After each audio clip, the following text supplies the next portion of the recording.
This is the Potomac Local News Podcast, where we bring you the latest on what's happening in your community from Fredericksburg, Manassas, and Woodbridge. If you're watching on YouTube, please like and subscribe to get more Potomac Local news, and check us daily at potomaclocal.com for breaking news, community updates, and fun events around town.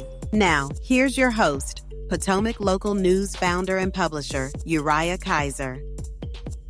I am Uriah Kiser, the founder and publisher of Potomac Local News, and joining us on the podcast today is Chief Allen Sibert of the town of Haymarket. Chief, thanks for coming on today to the Potomac Local Podcast. Hey, great. It's great to be here, and thanks for having me. Well, we've been trying to have this conversation for a while there. I know that you guys are real excited about your upcoming senior day, and I will tell you, and I will tell everybody else on here, that you are a kind gentleman sent me a personally addressed press release in March, and this never happens. I mean, generally press releases go out to everybody and everything, but you know how to make a news publisher, a local news guy, feel very special with this. So thank you for all the details, and we'll get into that. But this senior day is coming up, and it's coming up soon, April 24th, 2025 at Park Valley Church. So give us the breakdown here. What can people expect when they come out to your senior day? Okay, well, we set the standard last year.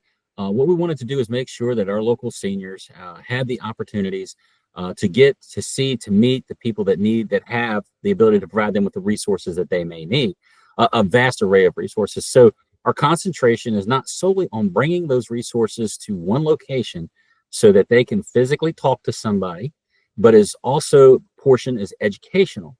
We are very sincere in our efforts to thwart all criminal activity, but especially that against seniors, as that's been an ongoing trend with senior scams, or crimes that target specifically that sect of group, the elderly or the unsure. And so we wanted to do two things. We wanted to have the educational portion, but not have it so overwhelming that everybody feels like it's death by PowerPoint or they're just bored to death. We want to make sure they get that general information, and then we want them to get into the resource section of it. So what we decided last year, our base model was to do 1 hour of an educational summit in the sanctuary. And then the next 3 hours, the Rooted in Haymarket provided the lunches. So the food was free, and the people could go out, they could chat, they could network, and then they could meet with the individuals there that had the resources they may need. And those resources are everything from emergency services to in-home care, to financial planning, to real estate downsizing, to construction, should they need, a handicap accessible ramp or anything like that. We wanted to provide all those resources to the individuals so that they could put a name and a face together and actually have a contact, rather than just doing a search online and just getting the top 10 picks and not really knowing, or not having the time, or feel like they're out of their place to do that. Especially with people my age, older. We're used to the telephone books. We're used to, paper documents. And not all the time does our community, our elderly community, trust what they see on the internet. So what it basically would look like is they come in, they get the educational portion, they have a great lunch, they meet with the people that can provide them the needed resources they need or they may need, and they can get a piece of paper, they can get that information and walk out. And the last thing I say as far as that goes is there is no sales. There is nobody selling anything. There's nobody trying to take anything from a senior. That's why we even provide the lunches for free. We want those people to come there and trust us totally, and feel like they're at home and that they can communicate with the people that they need. And we will talk about that free lunch there and the sponsor, the people who are going to provide it, because you're making me hungry just thinking about it. But before we get there, there are so many seniors today that are living in place, right? It used to be that they might leave, they might move on, they might go to Florida or hit the beach, but so many are now retiring in place, with you will, and staying where they've stayed for so long. And so, I think you hit the nail on the head. People are less, who are used to phone books, are less trusting of the things they see on the screen and on the internet, and so they are very wary.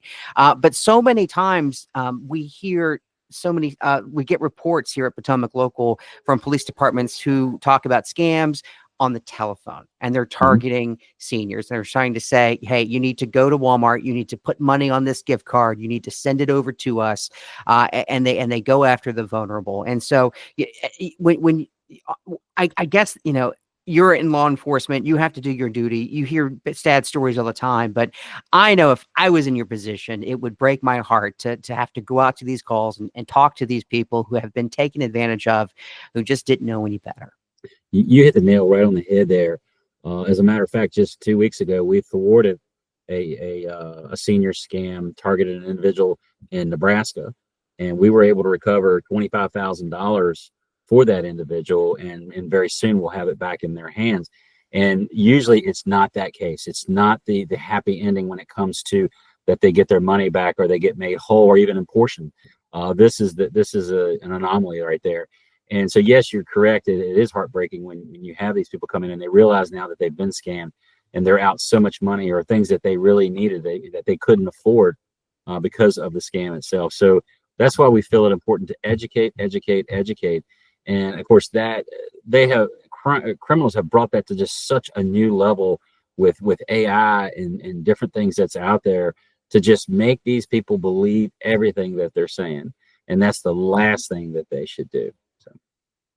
Well, let's talk about the venue that you're going to be that you will hold your event at, Park Valley Church. It's a very well-known venue, and it has a pastor who's out in the community a lot, attending many events, chamber events. And of course, I know I want to talk about lunch. So let's talk about the people that are helping you make this event happen.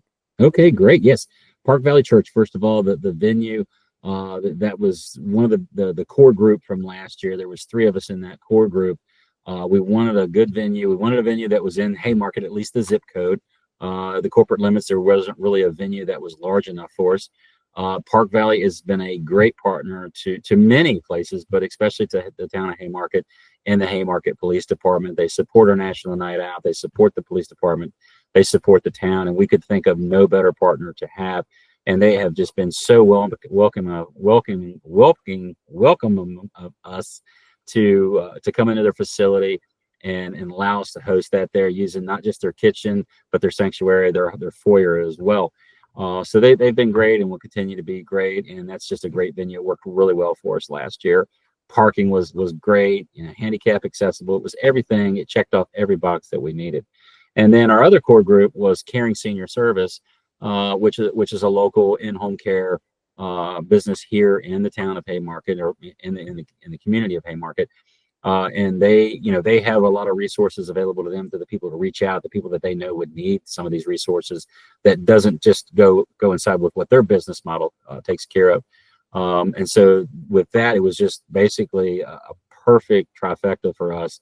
And of course, Karen Senior Service, brought a lot with their sponsorship to it, to make sure, we had the swag bags, the things that people could collect their papers and throw in, and was just such a great partner with us. And this year, we've expanded our partnership a little bit with, Heroic Acts and a Noble Care as well. And to make sure that we're getting the proper resources there and having the proper planning to make sure that it's a successful event. Well, I want to ask you, for anybody who is listening or watching this and saying, wait a minute, why is the police chief talking about holding a senior event and a free lunch? And what, obviously it sounds like a great event, but hey, shouldn't you be out busting bad guys? Aren't you supposed to be out there on the streets chasing them down like Kojak? And for anyone who knows, police officer, police and they service is at the center of what you do. And so I wanted to give you a chance to talk about why it is that you find this project so important, and a little bit about your department and the people that you work with, who wear multiple hats when it comes to chasing down the bad guys and being on patrol in your car, and yet still you're able to get out here to the church and hold this special event. Correct. Well, we're very, very invested in a community, and every place that I've worked, we've tried to accomplish the same mission, at least on different levels. The simple fact is that part of police work, or good policing, is to be proactive rather than reactive. When you're out there chasing down the bad guy, you're been reactive. So if we're proactive, instead of getting 10 or 20 calls a month on senior scams, by being proactive and educating this group of individuals, then when they're educated and they understand that these potential scams are coming at them, we're going to receive less calls, which actually gives us more time to chase down the criminals that's out there in the area that's just committing their acts of crime or violence or whatever they're doing. So it's actually beneficial on the backside to be very proactive on the front side. Not to mention, then you don't have as many victims to go face to face and say, "Hey, I'm sorry, we can't recover your money. It's in a third world country. It was just a pass through here, and there's no chance of you ever getting it back." We would rather not put ourselves into that position. So we're proactive on the community side. Another one of our goals is to keep this a very pedestrian friendly town. And because a lot of people like to walk here, they like to do the things that's in the town to do, the restaurants and the antiques and the salons, and there's just so many things here to do in Haymarket. So to be proactive and try to keep the environment safe for all of those, and then not or at least have less victims that we have to deal with. Yeah, I mean, I didn't even think about it like that. But in addition to being a community service and an event that people can go to, this is also crime prevention. It is a huge crime prevention aspect of our job. And I mean, we do several other things when it comes to the traffic, and our department is very invested in the community. And you said a little bit about our department. Obviously we have National Night Out in August, and we try to make that a very educational event. And quite frankly, for a small town, we have one of the largest turnouts in the area, if not the largest turnout in the area, because we don't want anybody to have to pay for anything. We bring vendors in, they provide their stuff for free, whether it's Chick-fil-A or Swirly's ice cream or Mission Barbecue. It's free meals. People come here and then they can stand in front of us. They can tell us the concerns that they have in the community, or they can tell us, their aspect or what they think is important to them. It opens that dialogue for us to be better police officers and to serve our community better. So by getting more people there, we get more feedback. Thus, we can create other community initiative projects to where we prevent crime rather than being reactive to it. As we wrap up here, it is April. The current month right now is April. You have a lot of events coming up. I think your town's farmers market is starting back up this weekend. And of course, we have Haymarket Day later in the year. So for those who have never been to Haymarket and eaten at one of those great restaurants, or been to the salons that you talk about, or just walked around town, just give us a little commercial for Haymarket and some of the things that your department will be there to make sure that everybody's having a good and safe time. Well, Haymarket, its motto is everybody's hometown. It is everybody's hometown. It's the place where you can walk down the street and you'll know a lot of the people that you run into. But the restaurants, the venues here are just second to none. And I can't go through and list them all because I would miss one that's great, and I don't want to put myself in that position. But they're all very good. They're all very community oriented. They're all very supportive of the police department. So many of the salons, like Studio B is somebody that we partner with on a regular basis, and they partner with us on National Night Out and different aspects like that. So, basically it's a place where you can come in, you can park your car at any location, and you can walk the whole town. You can go enjoy a meal. You can shop antiquities. You can go to the salon. You can do many, many different things here, and it'll serve pretty much every purpose that you have. From eateries to shopping. It's just a wonderful place. It is everybody's hometown. It's a great pedestrian friendly town, and we aim to keep it that way. We're always out there in the community. We're always out there. We go to the bus stops every morning. We interact with the kids, and that's that hometown feel, the Mayberry as you have it. And it's a great place to work. It's a great place to live, and it's a great place to do business. Yeah, it is. And like I said, Haymarket is the center of that community. And so Western Prince William County is very suburban, and some of it's rural. But we've seen over the past 20, 30 years, a lot of suburban growth, but everyone likes a town center. Everyone likes a place where they can come and walk around and see people they know. And for that, Haymarket does just that for Western Prince William County. So thank you for keeping us safe there. I want to tell everybody the second annual Senior Summit, it will take place again April 24th, 2025 from 10 a.m. to 2 p.m. at Park Valley Church at 4500 Waverly Farm Drive in Haymarket. So you do not want to miss it. Chief, is there a place where they can go get more information, maybe the town website or something like that? We're passing out plenty of it. Go to Park Valley Church.